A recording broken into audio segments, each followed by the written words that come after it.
So if you're struggling with raising capital for your deals, I'm going to share with you the best ways that I use to build trust with investors, to get oversubscribed, to create a remarkable investor experience, and to build a community that further builds the trust that makes investors comfortable to invest in your deals.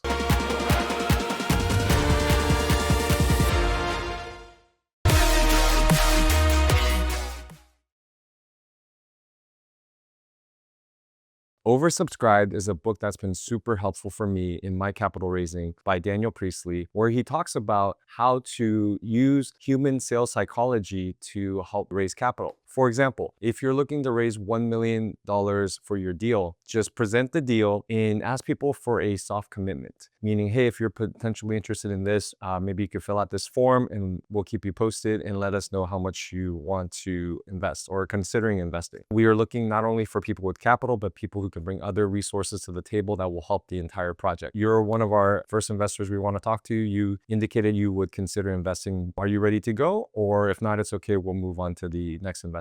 And you also create what they call the with or without you energy, which means, hey, this project is moving forward with or without you. A really cool story that he shared when he was putting on his in-person business seminars. So what he would do is send out to his email database of, I think, like 1,000 people, and he would give them some value, like a short clip of something he would be teaching on. And he would just say, hey, we're thinking about putting this seminar on. If there's enough interest, we'll do it. But if you're interested, join this Facebook group and we'll keep you posted. And then people join, and then he would then announce, hey, we're going to do it at this date. It's going to be only 60 people limit because it's in person. A 2-day event, it's going to cost like $800. I don't remember the exact detail, but something like that. And then there were 270 people who joined. Some of them asked, hey, can I bring my team members? And then later he would announce, hey, we're going to open registration on this day. And he would make it something hard, like a Saturday morning at 7 a.m. And he would say, hey, so we're doing it this time and date so that only the most serious people would get in. And then when he opened it, within 24 hours, they were sold out. And he said that because he did it this way, the event was 4 months later. So they collected the fees up front. They collected over $100,000 4 months before the event. If he did it the normal way, where he would just call the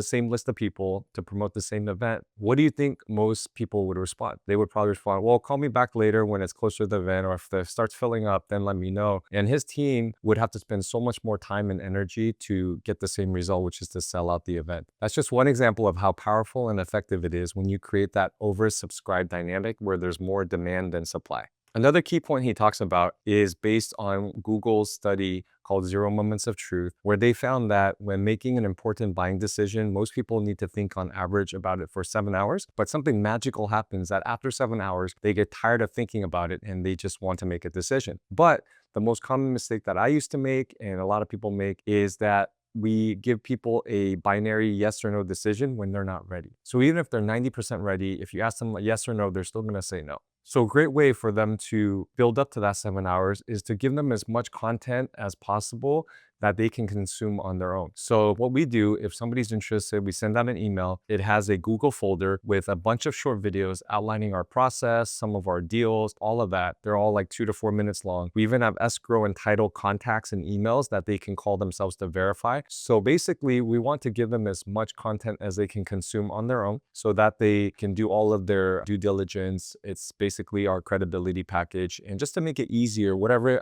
we feel like they would want, we put that in there. In the email below the link for the folder, we have an FAQ sheet. FAQ sheet is a great way to make it more efficient so that when an investor asks a question, you get the answer from the operator, because usually like my role is the capital raiser, my partner Ty is the one doing the deals. We ask him the question via email, get the response, and add it to the FAQ sheet. Now, this does one of two things. First is Ty should never have to answer the same question twice. Second is when we put that link in there, and for a new investor, they get to see questions and concerns that maybe they didn't even think about, but that helps them think through the deal and the risk and the opportunity, and that helps them just have more time to build up to that 7 hours. And then below that, we have Zoom recordings, where the first recording we did with the investors, so we just give them, again, more content, more material to go over themselves, so that when we do the meeting, can do a 15-minute, 30-minute meeting instead of an hour meeting. So if you ask anybody today, including yourself, would you rather sit through an hour meeting or have content you go through on your own and do a 15 or 30-minute meeting. And for most of us, we would probably pick the second choice, especially if we have to have our spouse there for an important investment decision. And it just makes it a lot easier and more efficient. And it creates a better experience really for your investors and for yourselves. And another huge component of a great investor experience is communication. Lack of communications is probably the number one complaint of sales and business in general. And what we do is for each deal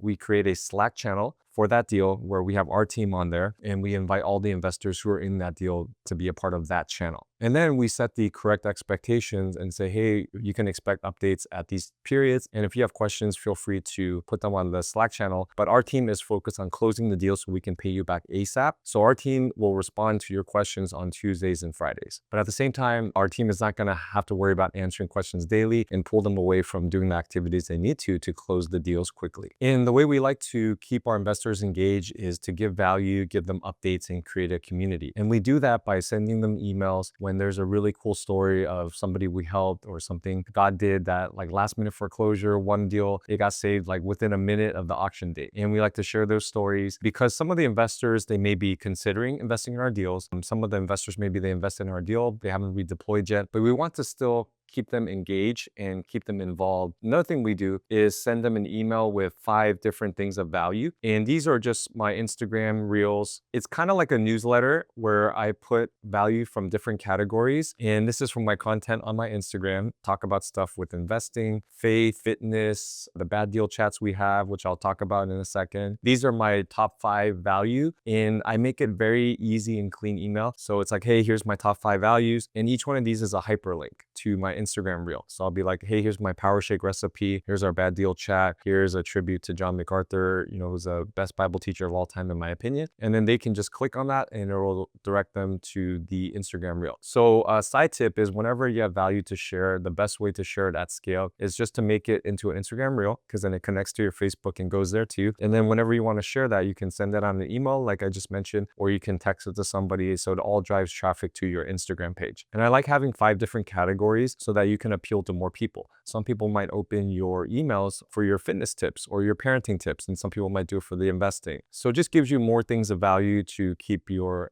investor audience engaged. And one thing we started doing that's been also super helpful is our bad deal chats. So now Ty, he has 30 years of experience doing deals, a lot of bad deals, and he naturally just started helping a lot of our investors consult with their bad deals and finding solutions to get them out of bad deals. And so we just started doing a weekly bad deal chat on Saturdays, 9 a.m. Pacific time to 10 a.m. So please join that. We are going to put some of those recordings on our YouTube channel as well. But it's just a more laid back environment that's not in the busyness of the week with loans going on and texts and stuff like that, where we can just talk about bad deals. And it's been a really cool way for our investors to get to know Ty better because during the week, he's so busy focused on the deals. He doesn't get to respond as quickly as we like. So sometimes they might feel like they're ignoring him, but that's not really his heart. But when he's on these chats, they can really hear his heart and just what a teddy bear he is and just how much he cares. And it's also been really cool the way we've been able to come up with solutions by God's wisdom and raising money. There was somebody who lost money in a deal, and we talked about it on Saturday, and the property was actually going to foreclosure on Tuesday. And we raised, I think it was $58,000, stopped the foreclosure, and just to see people come around him. And a lot of other instances like that, somebody's talking about a bad deal with the properties in a certain area, and other people on the call are like, hey, I'm in that area. I can be your boots on the ground. Let's connect afterwards. And through that, we've just been able to build a lot of trust and goodwill with our investors